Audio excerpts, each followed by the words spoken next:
ఆశ్చర్యకరమైన దేవుని ప్రశస్త నామములో గడిచిన కాలమంతా సజీవమైన రెక్కల చాటున మనలను ఎంతగానో కాచి కాపాడి పెంచి పోషించి బలపరిచి 2025 నూతన సంవత్సరములో జనవరి మాసమంతా కూడా మనలను కాపాడి మరలా ఈ 2025 నూతన సంవత్సరములో రెండవ నెల ఫిబ్రవరి నెల ఈ మొదటి ఆదివారం ఈ 2వ తారీఖు మొదటి ఆదివారం ఈ పునరుద్ధానపు ఆదివారం వేళ మనలందరినీ కూడా సజీవమైన రెక్కల చాటున దేవుడు మనలను భద్రపరిచి మరి దినాన మరి పగటి వేళంతా కూడా మరి మన మందిరాల్లో మన సంఘాల్లో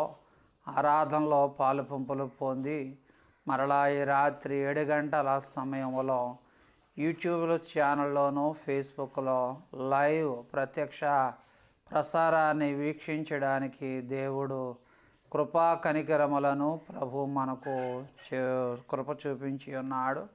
ఆ దేవునికి మనం అందరము కూడా ఎంతో కృతజ్ఞతలై ఉన్నామని ప్రభు పేరట మనవి చేస్తున్నాను. మీ అందరికీ నా ప్రత్యేకమైన వందనాలు, పేరు పేరున మీకు ప్రత్యేకమైన వందనాలు తెలియపరుస్తున్నాను.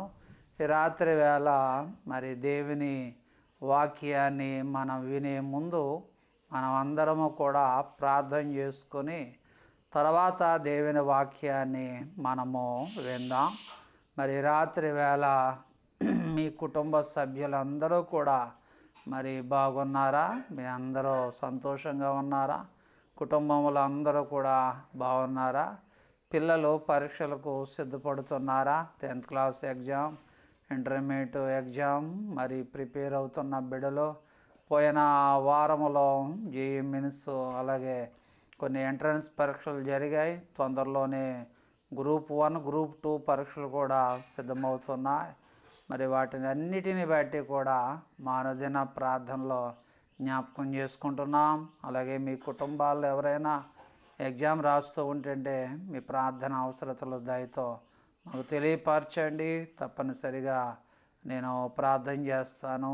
అటు ద్వారా దేవుడు మీ కుటుంబాల్లో మీ జీవితాల్లో ఉన్నతమైన కార్యాలను ప్రభు జరిగిస్తూ ఉంటాడు. రాత్రి ప్రార్థన చేసుకుందాం. అందరూ కూడా తలలు వంచుకొని కళ్ళు మూసుకొని మోకరించగలిగిన వారు మోకరించుకొని ప్రార్థనలో ఏకీవించాలని ప్రేమతో మనవి చేస్తూ ఉన్నాను. ప్రార్థన చేసుకుందాం. ప్రేమ కలిగిన దేవా, దయగలిగిన దేవా, కృప కలిగిన దేవా, నమ్మదగిన దేవా, నీకు వేలాది వందనాలు, స్తుతులు, స్తోత్రాలు ప్రభువా. కనికరం కలిగిన దేవా నాయనా నీకు వందనాలు. గడిచిన కాలమంతా సజీవమైన రెక్కల చాటున మమ్మల్ని మీరు ఎంతగానో కాపాడి మరలా ఈ 2025 నూతన సంవత్సరంలో 2వ నెల ఫిబ్రవరి మాసములో మొదటి పునరుద్ధానపు ఆదివారం వేళ మరి ప్రార్థన చేసుకుంటున్నాం. ఇంతవరకు మమ్మల్ని క్షేమపరిచి భద్రపరిచావు ప్రభువా. అయా నీకు వందనాలు ప్రభువా. ఈ దినం నాయన మరి వాక్య ధ్యానములో ఉండండి. వాక్యం ద్వారా మాతో మీరు మాట్లాడి అయా మమ్మల్ని బలపరచండి ప్రభువా. బలహీనలైన బిడ్డలు, పరీక్షలు రాయడానికి సిద్ధపడుతున్న బిడ్డలు ఈ రాత్రి యూట్యూబ్ ఛానల్లో ఫేస్బుక్లో లైవ్ ప్రత్యక్ష ప్రసారాన్ని వీక్షిస్తున్న బిడ్డలందరి పట్ల నీ కృప చూపించి సహాయం చేయండి. గొప్ప ఉన్నతమైన కార్యాలను జరిగించి నడిపించండి.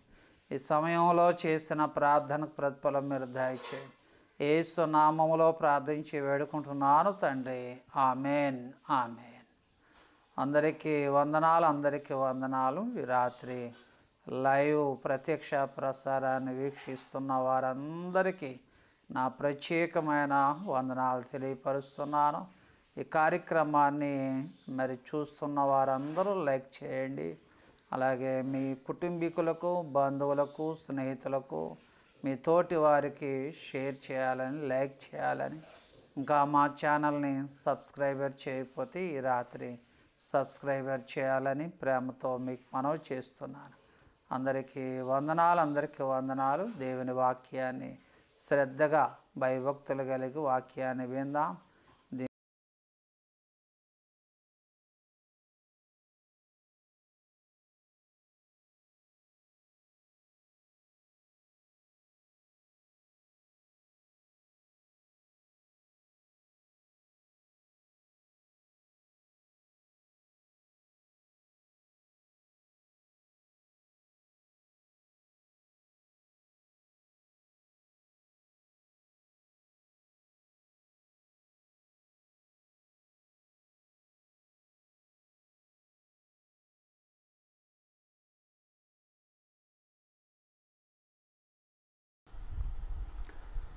ఆశ్చర్యకరమైన దేవుని ప్రశస్త నామములో దేవుని సన్నిధానములో చేరి వచ్చిన ప్రియులందరికీ కూడా నా హృదయపూర్వకమైన ధన్యవాదాలు తెలియపరుస్తున్నాను.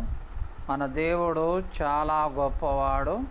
2025 నూతన సంవత్సరములో గడిచిన మొదటి నెల జనవరి నెలంతా కూడా మనలను అందరినీ కూడా కాచి కాపాడి పెంచి పోషించి బలపరిచి మరలా ఈ రాత్రి వేళ మరి దేవుని వాక్యాన్ని వినడానికి దేవుడు ఈ గొప్ప భాగ్యాన్ని ప్రభు మనకు అనుగ్రహించి ఉన్నాడు. ఈ రాత్రి వేళ దేవుని వాక్యాన్ని శ్రద్ధగా భయభక్తులు కలిగి వాక్య భాగాన్ని విందాం. దేవుని వాక్య భాగాన్ని వినే ముందు మనమందరము కూడా మన 2 చేతులు పైకెత్తి ప్రభు నామానికి స్తోత్రాలు చెల్లిద్దాం. హల్లెలూయా, హల్లెలూయా. బైబిల్ ఉన్నవారు అందరూ కూడా అపోస్తలుడైన పౌలు గారు హెబ్రీయులకు రాసిన పత్రిక 12వ అధ్యాయము మొదటి 2 వచనాలలో ఉన్న దేవుని వాక్యాన్ని చదువుతున్నాను. బైబిల్లో ఉన్న వారందరూ కూడా మరి దేవుని వాక్యాన్ని శ్రద్ధగా నాతో కూడా కలిసి మీరందరూ కూడా ఆ వాక్యాన్ని చదువుకొని దేవుని వాక్యాన్ని రాత్రి వేళ వాక్య భాగాన్ని విందాం. హెబ్రీయులకు రాసిన పత్రిక 12వ అధ్యాయం మొదటి 2 వచనాలు. ఎంత గొప్ప సాక్షి సమూహము మేఘము వలె మనలను ఆవరించి ఉన్నందున మనము కూడా ప్రతి భారమును సులువుగా చిక్కులు పెట్టు పాపమును విడిచిపెట్టి విశ్వాసమునకు కర్తయు దానిని కొనసాగించువాడునైన యేసు వైపు చూచుచు మన ఎదుట ఉంచబడిన పందెపు రంగములో ఓపికతో పరిగెత్తుదుము.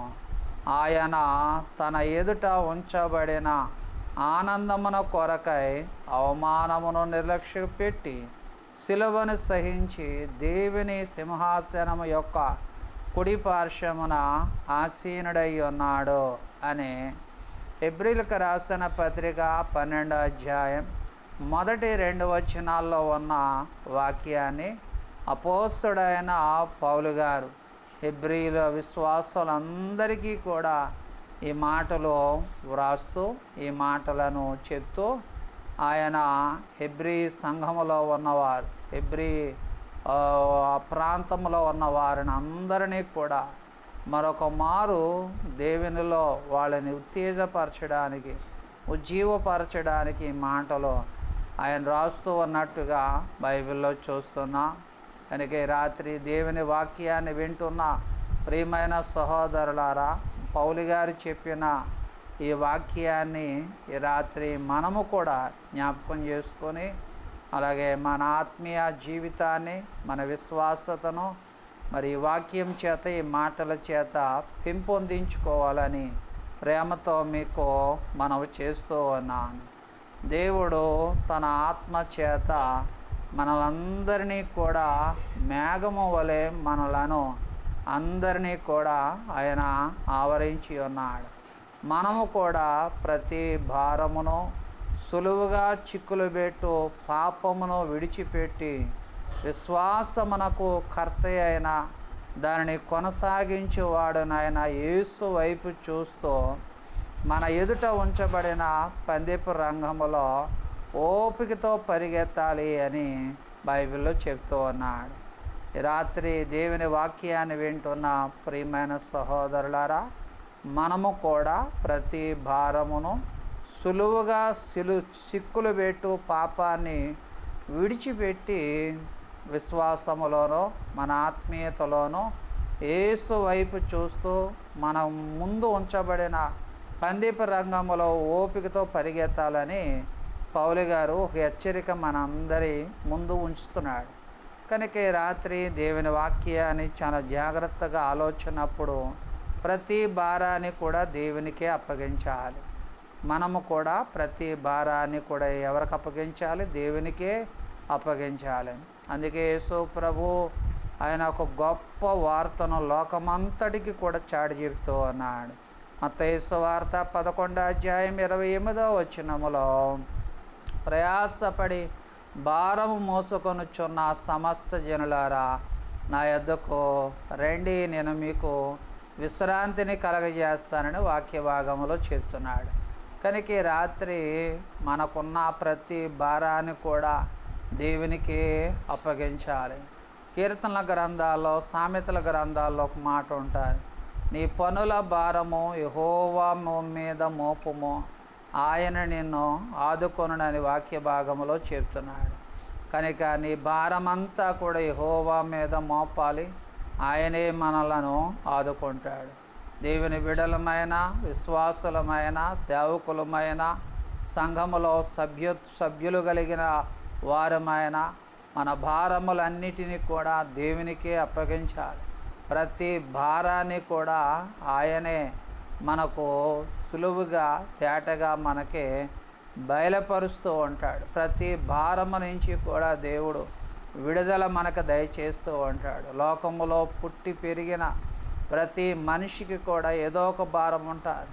చిన్నపిల్లలకు ఉండే భారం ఉంటుంది, పెద్దవాళ్ళకు ఉండే భారం ఉంటుంది, వృద్ధులకు ఉండే భారం ఉంటుంది, సేవకులకు ఉండే భారం వేరుగా ఉంటుంది. కనుక ప్రతి భారాన్ని కూడా ఎవరెవరి భారాలనైనా సరే తీసివేసి చక్కటి విశ్రాంతిని ప్రసాదించే మన ప్రభు అయిన యేసుక్రీస్తు ఆయన పిలుస్తూ ఉన్నాడు. ప్రయాసపడి భారము మోసుకొనుచున్న సమస్త జనులారా నా యొద్దకు రండి, నేను మీకు విశ్రాంతిని సమాధానమును కలగజేసేదనని వాక్య భాగములో చెప్తూ ఉన్నాడు. తర్వాత పౌలు గారు చెప్తున్నాడు, సులువుగా చిక్కులు పెట్టు పాపాన్ని ఏం చేయాలంటే మనం విడిచిపెట్టి మన విశ్వాసములో మన ముందు ఉంచబడిన పందెపు రంగంలో యేసు వైపు చూస్తూ మన ఓపికతో మనం పందెపు రంగంలో పరిగెత్తాలని హెచ్చరిక చేస్తున్నాడు. సులువుగా చిక్కులు పెట్టే పాపాలు కొన్ని ఉన్నాయి, చాలా చిన్న పాపాలు. పాపం అంటే ఎవరినో మనం పొడి చేయడము, హత్య చేయడం అది పాపము, అది పాపం, పెద్ద పాపం అది. కానీ సులువుగా అంటే చిన్న చిన్న పాపాలు మనం ప్రతినిత్యము కూడా ఆ పాపంలోనే మనం మునిగి తేలుతూ ఉంటాం. సులువుగా చిక్కులు పెట్టే పాపాలు కొన్ని ఉన్నాయి. ఈ రాత్రి వేళ దేవుని వాక్య భాగములో యోధా రాసిన పత్రికలో కూడా ఒక చక్కటి మాట కనపడుతూ ఉంటుంది. యోధా రాసిన పత్రిక మొదటి అధ్యాయం 21 ఉన్న వాక్యాన్ని చదువుతున్నాను. నిత్య జీవార్థమైన మన ప్రభువు యేసుక్రీస్తు కనికరము కొరకు కనిపెట్టుకొనుచు దేవుని ప్రేమలో నిలుచినట్లు కాచుకొని ఉండుడి అని యోధా పత్రికలో భక్తుడైన యోధా ఈ మాటలు రాస్తూ ఉన్నాడు. మనలను మనం దేవుని ప్రేమలో నిలిచినట్లు మనలను మనం కాచుకొని ఉండాలని వాక్య భాగంలో చక్కటి హెచ్చరిక ఆయన చేస్తూ ఉన్నట్టుగా బైబిల్లో చూస్తున్నాం. అపోస్తుడైన పౌలు గారు కూడా ఎఫెసీయులకు రాసిన పత్రికలో ఇక్కడ కూడా చక్కటి మాట చెబుతూ ఉన్నాడు. ఎఫెసీయులకు రాసిన పత్రిక 5వ అధ్యాయం 2వ వచనములో ఉన్న వాక్యాన్ని, క్రీస్తు మిమ్మల్ని ప్రేమించి పరిమళ వాసనగా ఉండుటకు మన కొరకు తను తాను దేవునికి అర్పణగాను బలిగాను అర్పించుకొనును, అలాగనే మీరు ప్రేమ కలిగి నడుచుకొనుడి అని అపోస్తుడైన పౌలు ఎఫెసీ సంఘముతో ఆయన కూడా ఒక చక్కటి హెచ్చరిక చేస్తూ ఉన్నాడు. ప్రియమైన సహోదరులారా, ఈ రాత్రి వేళ దేవుడు హెబ్రీలకు రాసిన పత్రికలో, యోధా పత్రిక ద్వారా, ఎపిసీలకు రాసిన పత్రిక ద్వారా మనల్ని హెచ్చరిస్తూ ఉన్నట్టుగా బైబిల్లో చూస్తూ ఉన్నాం. అయితే మనం చదివిన వాక్య భాగములో హెబ్రీలకు రాసిన పత్రిక 12వ అధ్యాయం 2వ వచనములో సులువుగా చిక్కులు పెట్టు పాపాన్ని ఏం చేయాలంటే మనం విడిచిపెట్టి విశ్వాసమున కర్త అయిన దేవుని వైపు చూస్తూ మన పందెపు రంగంలో ఓపికతో మనం పరిగెత్తాలని పౌలు ఒక చక్కటి మాట చెబుతున్నాడు. మనం విడిచిపెట్టవలసినవి కొన్ని ఉన్నాయి. అవేమిటంటే సులువుగా చిక్కులు పెట్టే మన పాప క్రియలను మనం ఏం చేయాలంటే విడిచిపెట్టి అప్పుడు మన విశ్వాసములో మనం ముందుకు సాగాలని ప్రభు పేరట మనం చేస్తున్నాను. సులువుగా చిక్కులు పెట్టే పాపాలు మానవ జీవితంలో ఒక 7 రకాలైన చిన్న చిన్న పాపాలు ఉన్నాయి. అవి చిన్న పాపాలే, పెద్ద పాపాలు కాదు. అందుకే సులువుగా చిక్కులు పెట్టే పాపములను ఏం చేయమన్నాడంటే విడిచిపెట్టమన్నాడు. మొదటిది పరిశుద్ధ గ్రంథములో కోపం. ప్రతి మానవుడికి, భూమి మీద పుట్టిన ప్రతి మానవుడికి, చంటి పిల్లడు మొదలుకొని వృద్ధుల వరకు, ఎందుకంటే ప్రాణం వచ్చిన తర్వాత ప్రాణం పోయే వరకు మానవులో మరి నివాసం ఉండేది ఏమిటంటే కోపం. ఈ కోపం చాలా భయంకరమైన పాపం అని బైబిల్లో చెప్తూ ఉన్నాడు.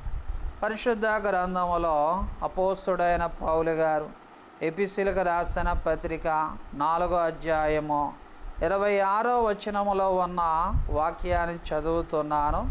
అక్కడ ఒక మాట కనపడుతూ ఉంది. కోపపడుడి కానీ పాపం చేయకుడి. సూర్య అస్తమించే వరకు మీ కోపము నిలిచి ఉండకూడదు అని పౌలు గారు కోపాన్ని గురించి చాలా చక్కటి మాటలు చెప్తున్నాడు.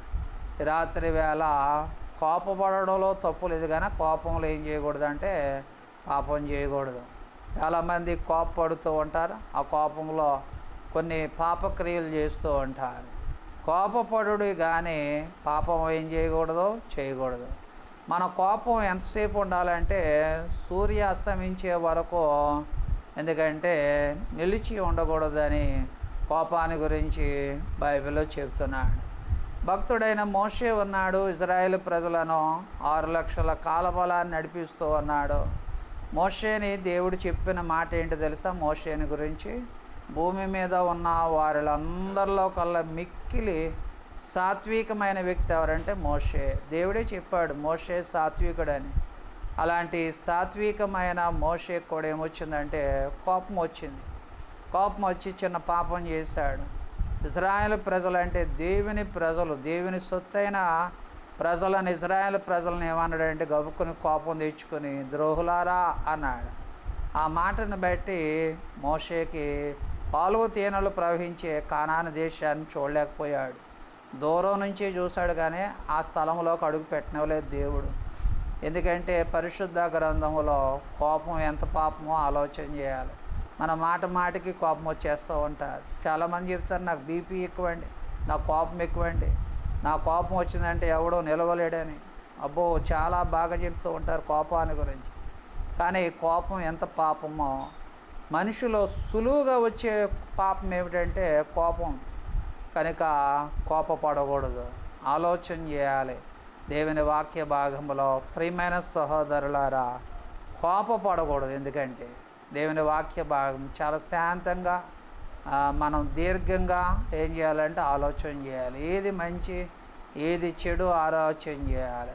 మోషే సాత్వికుడే, కానీ కోపపడి గబాల్ని దేవుని ప్రజలను ద్రోహులారా అనడం ద్వారా ఎంత పెద్ద నిందను మీద పడిందో ఆలోచన చేయాలి. కానానుని చూడలేకపోయాడు, కానాన్ని అడుగు పెట్టలేకపోయాడు ఆ భూమిలోకి. దేవుని వాక్య భాగంలో కోపం వలన ఎంత పాపాన్ని పొందుకుంటున్నామో రాత్రి వేళ ఆలోచన చేయాలి. కోపం అనేది చాలా సులువైన పాపం, సులువుగా చిక్కులు పెట్టే పాపం అది. ప్రియమైన సహోదరులారా, ఈ రాత్రి వేళ రెండవది పరిశుద్ధ గ్రంథములో అసూయ. సులువుగా మనుష్య జీవితంలో చాలా చిన్న పాపం, లేకపోతే సులువుగా చిక్కులు పెట్టే పాపం ఏదంటే మనిషి జీవితంలో అసూయ. కనుక ఈ రాత్రి వేళ అసూయకి కూడా మనం చాలా దూరంగా ఉండాలి. ఎదట మనిషిని చూసినప్పుడల్లా మానవ జీవితంలో అసూయ వచ్చేస్తూ ఉంటారు. వాడు నాకంటే బాగున్నాడే, వాడు నాకంటే బాగా ఉన్నాడే అని మనుషులకి ఈ రోజున ప్రస్తుత దినాల్లో క్రైస్తవ సంఘాల్లో సేవకుల మధ్య అసూయ ఎక్కువైపోయింది. కనుక అసూయ అనేది చాలా సులువుగా చిక్కులు పెట్టే పాపం. అది మానవ జీవితంలో మనకు తెలియకుండానే వచ్చే అసూయ అది. కనుక అసూయను ఏం చేయాలంటే మనం తీసేసుకోవాలి. పరిశుద్ధ గ్రంథములో పౌలు గారు చెప్తున్నాడు, ఫిలిప్పీయులకు రాసిన పత్రిక 1వ అధ్యాయం 15వ వచనములో ఉన్న వాక్యాన్ని చదువుతున్నాను. కొందరు అసూయ చేత, కలహ బుద్ధి చేత, మరికొందరు మంచి బుద్ధి చేతను క్రీస్తుని ఏం చేస్తున్నారంటే ప్రకటన చేస్తున్నారు. క్రీస్తుని అందరూ ప్రకటన చేస్తారు. కానీ ఎలా ప్రకటన చేస్తారంటే కొందరైతేనంట అసూయ చేత మరి క్రీస్తును ప్రకటన చేస్తారంట, కలహ బుద్ధితో ప్రకటిస్తారంట. కొందరైతే మరికొందరైతే మంచి బుద్ధి చేత క్రీస్తుని ఏం చేస్తారంటే ప్రకటన చేస్తారంట. మరి రాత్రి మనం క్రీస్తుని గురించి ఎలా ప్రకటన చేస్తున్నామో ఆలోచన చేయాలి. కనుక అసూయకి ఏమై ఉండాలంటే దూరంగా ఉండాలి. బైబిల్లో ఆది కాండములో యోసేపుకు అన్నలు ఉన్నారు. యోసేపు అన్నలు ఇంచుమించుగా 10 మంది ఉన్నారు. ఈ 10 మంది కూడా యోసేపు పట్ల వాళ్ళు ఎలా ఉన్నారంటే అసూయ కలిగి ఉన్నారు. అసూయ కలిగి ఉండడం ద్వారా వాళ్ళకి తినడానికి ఆహారమే తక్కువైంది, ఆహారమే వారికి కరువైంది. కనుక అసూయ పరులు చివరికి యోసేపు దగ్గరికి వెళ్ళారు. యోసేపు మంచి మనస్సాక్షి కలిగిన వ్యక్తి. ప్రియమైన సహోదరులారా, ఒకవేళ మన జీవితంలో ఎదుటివారిని చూసి అసూయ పడడం ద్వారా మనం కూడా కొన్ని కొదువులను, కొన్ని ఇబ్బందులకు మనం గురి అవుతూ ఉంటాం. కనుక అసూయ పడకూడదని వాక్యం చెబుతుంది. అసూయ అనేది మానవ జీవితంలో చాలా చిన్న పాపం అది. అందుకే సులువుగా చిక్కులు పెట్టే పాపాన్ని విడిచిపెట్టాలి అని బైబిల్లో చెప్తున్నాడు. అసూయ పడకూడదు. దావీదును చూసి సౌలు రాజు కూడా అసూయ పడ్డాడు. దావీదును చూసి తన అన్నలు ఇంకా 7 ఉన్నారు, వారు కూడా అసూయ పడ్డారు. కానీ అసూయ పడిన వాళ్ళు అలాగే ఉన్నారు. మంచి మనస్సాక్షి కలిగిన దావీదు చివరికి ఇశ్రాయేలు ప్రజలకు 12 మందికి కూడా 12 గోత్రాలకు, ఇశ్రాయేలు 12 గోత్రాలను ఏలబోవే రాజుగా దేవుడు ఆశీర్వదించినట్టుగా బైబిల్లో చూస్తున్నాం. అసూయ అనేది చాలా చిన్న పాపం. సులువుగా మానవ జీవితంలో సులువుగా అది ప్రవేశిస్తూ ఉంటారు. కనుక అసూయకి ఏమై ఉండాలంటే మరి దూరంగా ఉండాలని ప్రభు పేరట మనవి చేస్తూ ఉన్నాను. 3వది పరిశుద్ధ గ్రంథములో ద్వేషం. చాలామంది మనుషులను మనలను ద్వేషిస్తూ ఉంటారు. ఎంతమంది ఎన్నిసార్లు మనల్ని ద్వేషించినా ప్రభు ప్రేమను బట్టి, ప్రభు కృపను బట్టి నీవు ధైర్యంగా ఉండాలని ప్రభు పేరట మనవి చేస్తూ ఉన్నాను. ఎపిసీలకు రాసిన పత్రికలో ఒక చక్కటి మాట కనపడుతూ ఉంటుంది. ఎపిసీలకు రాసిన పత్రిక 4వ అధ్యాయం 31వ వచనములో ఉన్న దేవుని వాక్యాన్ని చదువుతున్నాను. సమస్తమైన ద్వేషమును, కోపమును, క్రోధమును, అల్లరి, దూషణ, సకలమైన దుష్టత్వాన్ని మీరేం చేయాలంటే విసర్జించుడి అని బైబిల్లో చెప్తూ ఉన్నాడు. పరిశుద్ధ గ్రంథములో మరి ఎస్తేరు గ్రంథములో హామాను మొర్దెకైని ఏం చేస్తున్నాడంటే ద్వేషిస్తూ ఉన్నాడు. అందుకే హామాను ఉరి తీయబడ్డాడు. మొర్దెకై, ద్వేషింపబడిన మొర్దెకై ఆ సూసోను కోటకి గొప్పవాడైనట్టుగా బైబిల్లో చూస్తున్నాం. ఒక్కొక్కసారి మనల్ని ద్వేషిస్తున్నప్పుడు మనమే ఒక్కొక్కసారి ఉన్నతమైన స్థితిలో మంచి ప్రయోజకులకరంగా ఉంటాం. కనుక దేవుని వాక్య భాగములు, ద్వేషము అనేది మానవ జీవితంలో సహజంగా ఏర్పడే పాపం ఏమిటంటే ద్వేషం. యేసు ప్రభును కూడా ఆనాడు యేసు ప్రభు యొక్క స్వజనులే దూషించారు. ద్వేషించారు. యేసు మాకొద్దు, యేసుని సిలువ వేయండి, బందిపోటు దొంగ అయిన బరబ్బాను విడుదల చేయండి అని యేసు ప్రభు యొక్క స్వజనులే యేసు ప్రభుని ద్వేషించినట్టుగా చూస్తున్నాం. కానీ ఈనాడు ప్రపంచానికి యేసు ప్రభు, ఆయన ప్రభువులకు ప్రభు, అధిపతులకు భూపతులకు అధిపతి అయ్యాడు. ఆయనే ఎందుకంటే ప్రభువులకు ప్రభు అయినట్టుగా మనం చూస్తున్నాం. కనుక ఈ రాత్రి వేళ ఒకవేళ నువ్వు ద్వేషింపబడుతున్నావా, ఏం పర్వాలేదు. రేపటి దినాన నువ్వు నీ ద్వేషాన్ని బట్టి దేవుడు గొప్ప కార్యాలను ప్రభువు నీ జీవితంలో చేస్తాడు. సులువుగా చిక్కులు పెట్టే పాపములో మొదటిది కోపం, రెండవది అసూయ, మూడవది ద్వేషం, నాలుగవది బూతులు. ఒక్కొక్కసారి మనం అనుకోకుండానే మన జీవితంలో సహజంగా, ఎందుకంటే నోటుకు వచ్చినట్టు మాట్లాడుతాం. ఆ నోటుకు వచ్చిన మాట్లాడినప్పుడు కొన్ని బూతులు కూడా ఉంటాయి. దేవుని వాక్య భాగంలో బూతులు కూడా ఒక పాపం. బైబిల్లో చదువుకున్నట్లయితే పౌలు గారు చెప్తున్నాడు, కొలసీలకు రాసిన పత్రిక 3వ అధ్యాయము 8వ వచనములో ఉన్న వాక్యాన్ని చదువుతున్నాను. దేవుని వాక్య భాగములో కొలసీలకు రాసిన పత్రిక 3వ అధ్యాయం 8వ వచనం, ఇప్పుడైతే మీరు కోపమును, ఆగ్రహమును, దుష్టత్వమును, దూషణ, మీ నోట బూతులని వీటినన్నిటినీ కూడా ఏం చేయాలి? విసర్జించాలి. బూతులు మాట్లాడకూడదు. మనవాళ్ళు మాట్లాడితే బూతులే మాట్లాడుతూ ఉంటారు. విశ్వాసులు కూడా బూతులు మాట్లాడుతూ ఉంటారు. దేవుని సేవ చేసే సేవకులు కూడా బూతులు మాట్లాడుతూ ఉంటారు. ప్రియమైన సహోదరులారా, బూతులను, మీ నోట నుండి వచ్చే బూతులను మీరేం చేయాలి? విసర్జించాలని వాక్య భాగములో చెప్తూ ఉన్నాడు. దేవుని వాక్య భాగములో బూతులను మనం ఏం చేయాలంటే విసర్జించాలి. బూతులు కూడా పాపమే. దేవుని వాక్య భాగంలో మానవ జీవితంలో సులువుగా చిక్కులు పెట్టే పాపాల్లో బూతులు కూడా ఉన్నాయి. అంచేత వాక్య భాగంలో చెప్తున్నాడు, మీ నోట బూతులు అని వీటన్నిటినీ కూడా ఏం చేయాలి? విసర్జించాలని వాక్య భాగములో చెప్తున్నాడు. కనుక రాత్రి దేవుని వాక్య భాగములో సులువుగా చిక్కులు పెట్టే వాటిని ఏం చేయాలి? విసర్జించాలి. పాపాలను విడిచిపెట్టాలి. తర్వాత 5వది అబద్ధం. మనం ఒకసారి సర్వసాధారణం అయిపోయింది మానవ జీవితంలో. అబద్ధాలు ఆడడం ఏమైపోయిందంటే సర్వసాధారణం అయిపోయింది. ఈ మయాన్ని సెల్ ఫోన్లు వచ్చిన తర్వాత మరీ అబద్ధాలు పెరిగిపోయాయి. వాడు ఉండేది చిన్నగూడెంలో ఉంటాడు, ఎక్కడో రాజమండ్రిలో ఉన్నానని అబద్ధాలు ఆడుతూ ఉంటాడు. ఈ సెల్ ఫోన్లు వచ్చిన తర్వాత మరీ అబద్ధాలు ఎక్కువైపోయినాయి. దేవుని ప్రజలారా, దేవుని బిడలారా, రాత్రి వేళ మన నోట అబద్ధాలను ఏం చేయాలి? విసర్జించాలి. అబద్ధాలు పాపం. అది అబద్ధమే పాపం. దేవుని వాక్య భాగంలో అది సులువుగా చిక్కులు పెట్టే పాపం. అది మన అపవాది అంట. వాడికి పెట్టిన పేరు ఏంటంటే, అపవాదికి చాలా పేర్లు ఉన్నాయి. వాడికి ఒక పేరు ఏం పెట్టంటే అబద్ధ జనకుడు అంట. అబద్ధానికి జనకుడు అంట.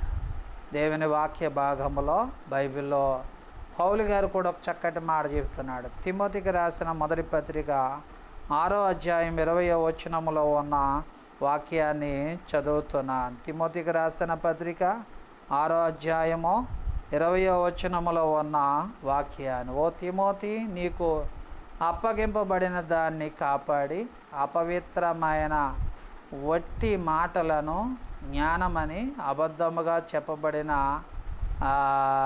విపరీత వాదములకు దూరంగా ఉండమని వాక్య భాగములో చెప్తున్నాడు. అబద్ధ బోధకులకు ఏం చేయాలంట? నువ్వు దూరంగా ఉండాలి. కొంతమంది బోధకులు కూడా అబద్ధాలు చెప్తారు, లేనిపోని అన్ని అబద్ధాలు. దేవుని వాక్య భాగం విశ్వాస జీవితంలో అబద్ధాలకు ఏం చేయాలంటే దూరంగా ఉండాలి. ప్రియమైన సహోదరులు, అబద్ధం కూడా ఒక పాపమే. చాలా చిన్న పాపం. మనం సర్వసాధారణంగా అబద్ధాలు ఆడేస్తూ ఉంటాం. అబద్ధం కూడా పాపమే. కనుక సులువుగా చిక్కులు పెట్టే పాపాలకు ఏం చేయాలంటే దూరంగా ఉండాలని ప్రభు పేరిట మనవి చేస్తూ ఉన్నాను. పరిశుద్ధ గ్రంథంలో తర్వాత మరి మోహపు చూపులు కూడా. ఒక్కొక్కసారి మనకు దేవుడు 2 కళ్ళు ఇచ్చాడు, చక్కగా మంచి వాటిని చూడాలి. కానీ మనం దేవునికి విరుద్ధమైన చూపులు మనం చూస్తూ ఉంటాం. మోహపు చూపులని, విషపు చూపులని అలా చూస్తూ ఉంటాం. ఎందుకంటే అది కూడా ఒక పాపమే. పరిశుద్ధ గ్రంథములో, కీర్తన గ్రంథములో ఒక మాట మనకి కనబడుతూ ఉంటుంది. కీర్తన గ్రంథం 119వ కీర్తనలో చక్కటి మాట కనపడుతూ ఉంటుంది. 119వ కీర్తన 37వ వచనములో ఉన్న ఆ వాక్యాన్ని చదువుతున్నాను. వ్యర్థమైన వాటిని చూడకుండా నా కనులను త్రిప్పివేయము, నీ మార్గములో నడుచుకొనుటకు నన్ను బ్రతికింపుము అని వాక్య భాగములో చెప్తున్నాడు. వ్యర్థమైన వాటిని చూడకుండా నా కనులను ఏం చేయాలి? త్రిప్పివేయాలి. నీ మార్గములో నడుచుకున్నటకు నన్ను ఏం చేయాలి? బ్రతికింపుమని దావీదు ఒక చిన్న ప్రార్థన చేస్తూ ఉన్నాడు. కనుక ఈ రాత్రి మొహపు చూపులు, మత్తయి వార్తలో కూడా యేసు ప్రభు చెబుతున్నాడు, నీ కన్ను తేటగా నుండినట్లయితే నీ శరీరం అంతా కూడా మంచి దీపములాగా ఉంటుందంట. నీ కన్ను చెడినదైతే నీ దేహం అంతా కూడా ఏమైపోద్దంటే చెడిపోద్దని వాక్య భాగంలో చెప్తున్నాడు. కనుక ఎదటవానిలో నుంచి మనం ఎందుకంటే నలుసును వెతకూడదు. మన కంటిలో ఉన్న దూలాన్ని ఏం చేయాలంటే తీసివేయాలి. మోహపు చూపులు, విషపు చూపులు. బైబిల్లో దావీదు పట్ల సౌలైన రాజు విషపు చూపు చూశాడు. కనుక ఈ రోజున మోహపు చూపులు చూడకూడదు. మోహపు చూపులు కూడా ఎందుకంటే ఒక స్త్రీనంట మరి వేరే విధంగా చూస్తేనంటే అది మోహపు చూపు, అది పాపం బైబిల్ చెప్తుంది. కనుక మోహపు చూపులకు కూడా ఏమి దూరంగా ఉంటుంది. మన శరీరంలో సహజంగా ఏర్పడేది మోహపు చూపులు, అది కూడా పాపం. కనుక వాటిని ఏం చేయాలంటే మనం విసర్జించాలని వాక్య భాగంలో చెప్తున్నాడు. తర్వాత బాధ పెట్టే మాటలు బైబిల్లో చెప్తున్నాడు. మనుషుడు దేని చేత కొట్టపెట్టక్కర్లేదు. మాటల చేత మనుషుల్ని పొడుస్తూ ఉంటారు, మాటల చేత మనుషుల్ని చంపేస్తూ ఉంటారు. ఒక మాట అన్నాడంటే ఇక మనిషి బతకడు, తిరగలేడు. దేవుని వాక్య భాగములు అంత భయంకరమైన మాటలు ఉంటాయి. మనుషుల్లో బాధ పెట్టే మాటలు దేవుని వాక్య భాగంలో చెప్తున్నాడు. పేతురు రాసిన మొదటి పత్రిక 3వ అధ్యాయం, పేతురు రాసిన మొదటి పత్రిక 3వ అధ్యాయం 10వ వచనములో ఉన్న వాక్యాన్ని, జీవమును ప్రేమించి మంచి దినములు చూడగోడువారు చెడ్డదారిని పలకకుండా, తన నాలుకను కపట మాటలు చెప్పకుండా, తన పెదవులను ఏం చేయాలంటే మనం కాచుకోవాలి. మన పెదవులను, మన నోటిని మనం ఏం చేయాలి? కాచుకోవాలి. దేవుని వాక్య భాగములో చెడ్డ మాటలను మనం ఏం చేయాలి? పలకకుండా మన నోటిని మనం ఏం చేసుకోవాలి? కాసుకోవాలి. మన మాటల ద్వారా ఎదుటి వాళ్ళు బాధపడుతున్నారేమో అనేది ఆలోచన చేయాలి. దేవుని వాక్యాన్ని వింటున్న ప్రియమైన సహోదరులారా, ఈ రాత్రి బాధ పెట్టే మాటలు మాట్లాడకూడదు. మన నోటిని, మన పెదవులను జాగ్రత్తగా ఏం చేయాలి? మనం కాచుకోవాలి. కనుక పౌలు గారు చెప్తున్నాడు, హెబ్రీయులకు రాసిన పత్రిక 12వ అధ్యాయం 1-2 వచనాల్లో, ఎందుకంటే ఆయన వాక్య భాగంలో చెప్తున్నాడు. పరిశుద్ధ గ్రంథాన్ని మనం చదివినట్లయితే సులువుగా చిక్కులు పెట్టే పాపాన్ని ఏం చేయాలి? విసర్జించాలని బైబిల్లో వాక్య భాగములో చెప్తున్నాడు. కనుక ప్రతి భారాన్ని, సులువుగా చిక్కులు పెట్టే పాపాన్ని విడిచిపెట్టి మన విశ్వాసములోను అలాగే యేసు వైపు చూస్తూ మన ఎదుట ఉంచబడిన పందెపు రంగములో ఓపికతో పరిగెత్తాలని వాక్య భాగములో చెప్తూ ఉన్నాడు. కనుక రాత్రి ప్రియమైన సహోదరులారా, మరి దినాన ఈ వాక్యాన్ని మన హృదయములో భద్రపరుచుకుని మన ఆత్మీయతలో, మన విశ్వాసములో యేసు వైపు చూస్తూ సులువుగా చిక్కులు పెట్టే పాపాన్ని విడిచిపెట్టి ముందుకు సాగాలని ప్రభు పేరట మనవి చేస్తున్నాను. దేవుడి కొద్ది వాక్య భాగాన్ని మనందరి వెనుకడలో ప్రభు దీవించి ఆశీర్వదించునుగాక. ఆమె ప్రార్థన చేసుకున్నాం. ప్రేమ కలిగిన దేవా, దయ కలిగిన దేవా, కృప కలిగిన దేవా, నమ్మదగిన దేవానికి వందనాలు, స్తోత్రాలు. కనికరం కలిగిన దేవానికి వందనాలు. రాత్రి మీ వాక్య భాగము ద్వారా నాతో మీరు మాట్లాడి ఉన్నారు. మీ వాక్యాన్ని బట్టి మమ్మల్ని బలపరచండి. సులువుగా చిక్కులు పెట్టే పాపం 7 పాపముల నుంచి విడిచిపెట్టి విశ్వాసములో మా రక్షణలో మా పందెపు రంగములో ఓపికగా కనిపెట్టి ప్రభువా దేవుని యొక్క సింహాసనము కుడి ప్రాశమున కూర్చుండడానికి మీరు సహాయం చేసి బలపరచు నాయన. ఈ రాత్రి మీ వాక్య భాగం ద్వారా మాతో మీరు మాట్లాడారు, మమ్మల్ని బలపరిచారు, నడిపించి సహాయం చేయండి నాయన. గొప్ప ఉన్నతమైన కార్యాలు మీరు జరిగించండి. రాత్రి మీరు సహాయం చేయండి. యేసు నామములో ప్రార్థించి వేడుకుంటున్నాను తండ్రి. Amen, amen. మన తండ్రి అయిన దేవుని ప్రేమయు కుమారుడైన క్రీస్తు ప్రభుల వారి కృపయు పరిశుద్ధాత్మ అన్యోన్యమైన సహవాసము చేరువచ్చిన మనకు మన వారందరికీ ఆయన ఆత్మ సదాకాలం తోడనిపించునుగాక. Amen, amen. అందరికీ వందనాలు, అందరికీ వందనాలు. దేవుడు మిమ్మల్ని అందరినీ దేవుడు దీవించి ఆశీర్వదించునుగాక. Amen, amen.